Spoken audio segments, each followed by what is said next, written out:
Praise the lord. प्रभु यीशु मसीह के पवित्र नाम से मैं आप सभी का अभिनंदन करता हूं। मैं उम्मीद करता हूं आप सभी बहुत अच्छे से हैं and everything is going so good in your life. आज मैं एक बहुत ही इंपॉर्टेंट टॉपिक डिस्कशन के लिए लूँगा, जैसा हम हमेशा करते हैं, लेकिन ये टॉपिक थोड़ा सा अनयूजुअल भी है। मैं एक बार प्रभु के एक बहुत ही अभिषिक्त दास, जिनकी मिनिस्ट्री देश विदेश में जानी जाती है, उनके साथ बैठा हुआ था। ये अनुग्रह मुझे प्राप्त हुआ और हम दूसरे प्रभु के दासों के बारे में बात कर रहे थे जो इस दुनिया में थे और जिन्होंने एक बहुत सफल मिनिस्ट्री को जब वो इस दुनिया में थे रहते हुए अंजाम दिया। और जब उनके रुखसत की बात आई, डिपार्चर की, उनकी डेथ की बात आई, तब जो प्रभु के दास मेरे सामने बैठे हुए थे, उनकी भी माथे की जो रेखाएं हैं, जो माथे की जो शिकन है, वो मैं पढ़ पा रहा था, देख पा रहा था।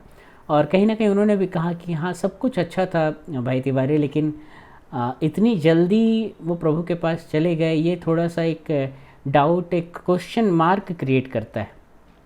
ऐसा नहीं होना चाहिए था। तो जब वो ऐसी बात कह रहे थे तो मैं पता नहीं अंदर से वो कन्विंस नहीं हो रहा था, क्योंकि एकदम से पवित्र आत्मा ने मुझे याद दिलाया कि प्रभु यीशु मसीह भी तो सिर्फ 33.5 वर्ष की उम्र में इस पृथ्वी से चले गए। भरी जवानी में आप कह सकते हैं। 33.5 वर्ष की उम्र क्या होती है? 33.5 वर्ष की उम्र में प्रभु यीशु मसीह इस दुनिया से चले गए, तो वो क्या पापी थे? क्या उन्होंने कोई गलती करी थी?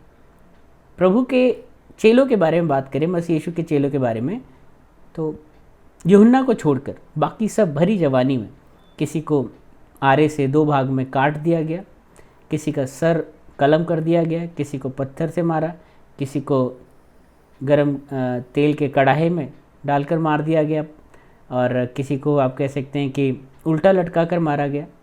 ये इतनी बुरी मौत ये मर रहे थे, तो क्या ये पापी लोग थे? कई बार लोग कहते हैं ना, तुझे तो ऐसी मौत नसीब हो, तो ऐसी मौत, तो लोग कर्ज के रूप में बोलते हैं, बहुत बुरी बात है, जो ऐसी मौत भोगता है उसने बड़े पाप किए होंगे या बड़ी बद्दुआएं लगी हैं। ऐसा कुछ होता है क्या हर बार?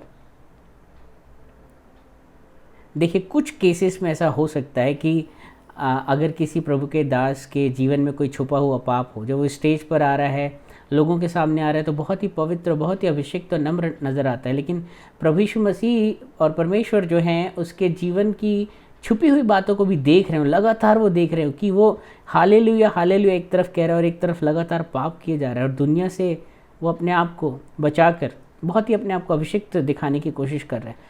कुछ ऐसे केसेस होते हैं, मैं मानता हूँ, लेकिन हर एक में ऐसा नहीं होता है। I am not convinced with that. मैंने बताया स्वयं प्रभु यीशु मसीह इतनी कम उम्र में गए। Doctor D.J.H.S. Dinakaran, apostle of love, है ना। हमने देखा अर्नेस्ट मल जी, प्रभु के अभिषिक्त आराधक। I really love his voice. और मैं प्रभु से प्रार्थना करता हूँ कि जब प्रभु मैं स्वर्ग जाऊँ तो मैं 2 लोगों से ज़रूर मिलना चाहता हूँ, डॉक्टर D.J.H.S. दीनाकरन और पास्टर अर्नेस्ट मल जी। मैं बहुत ज़्यादा आशीषित होता हूँ इनके द्वारा। और इसके बाद मैं अगर बात करूं, अभी हमने देखा कि टीबी जोशुआ जी का नाम बहुत आ रहा है। बहुत सारे लोग उनके बारे में बहुत कुछ कह रहे हैं कि उनकी लाइफ ऐसी थी, उनकी लाइफ ऐसी थी। आई डोंट नो, मैं कौन होता हूं जज करने वाला। बट मैं इतना जानता हूं कि बिना अनुग्रह के इतनी बड़ी मिनिस्ट्री को अंजाम दे पाना, बिना परमेश्वर के साथ खड़े हुए इतनी बड़ी मिनिस्ट्री को अंजाम देना किसी इंसान के बस की बात नहीं। दाऊद से गलती हुई। पौलुस कहता है, मैं जो चाहता हूँ करना वो नहीं करता, और जो नहीं करना चाहता वो करता हूँ। तो जब तक हम इस शरीर में हैं, हमसे पाप होता रहेगा, चाहे कितना ही बड़ा प्रभु का दास क्यों ना रहा हो इस पृथ्वी पर, चाहे वो बिली ग्राहम हो, अंकल D.J.H.S. दीनाकरन हो, बेनी हो, सबसे गलतियाँ होती रही होंगी टिल द टाइम, जब तक लास्ट ब्रीथ थी तब से हुई होंगी गलतियाँ। लेकिन हम हर बार रिपेंट करते हैं। दाऊद ने भी रिपेंट किया, परमेश्वर ने माफ़ किया, फिर से खड़ा किया। हमारा परमेश्वर ऐसा नहीं कि हम गलती करेंगे तो हमें ऐसा मारेगा कि हम मर ही जाएंगे, या हमें ऐसा दंड देगा। वो हमारा पिता है, हमारा बाप है। वो हमारे बच्चे गलतियां करते हैं तो क्या हम उनके साथ ऐसा न्याय करते हैं?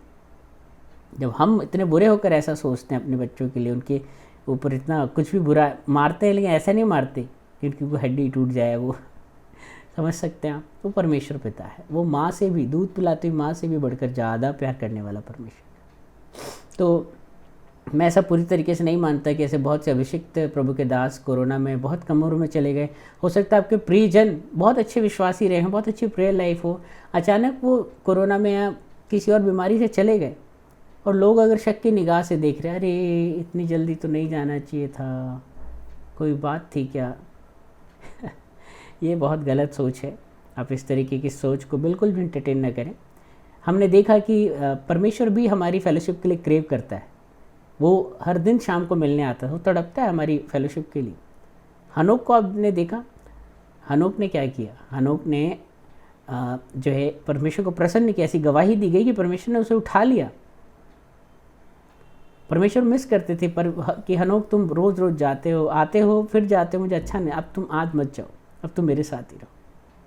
हो सकता है उन्होंने अपनी दौड़ को, जो लक्ष्य उन्हें दिया गया हो, वो बहुत अच्छी तरीके से पूरा कर लिया। उनकी कॉलिंग, उनका पर्पस, उनका लक्ष्य जो रखा गया वो उन्होंने पूरा कर लिया। परमेश्वर चाहते हैं वो उनके साथ रहें, परमेश्वर उन्हें बुला लें, तो इसमें क्या गलत है? हम कौन होते हैं उन लोगों को पापी का सर्टिफिकेट देने वाले? लोग डाउट करते हैं कि कुछ गलत रहा होगा। ऐसा हर वक्त हमेशा नहीं होता है। ये अभिषिक्त प्रभु के दास थे जो आदरणीय हैं, जो वाकई में सम्मान के लायक हैं। हम इनका सम्मान करें। इन वचनों को आप ज़रूर शेयर करें। आप शेयर करते हैं, मुझे बहुत अच्छा लगता है। ऐसा लगता है कि हाँ, परमेश्वर जो है कुछ हमें करने का मौका दे रहे हैं। हालांकि हम बहुत कुछ नहीं कर पाते, लेकिन जो भी छोटा मोटा प्रयास है, आप सब जब उसे प्रोत्साहन देते हैं तो अच्छा लगता है ना? तो आप सबका प्यार यूँ ही बना रहे। Have a nice day, take care.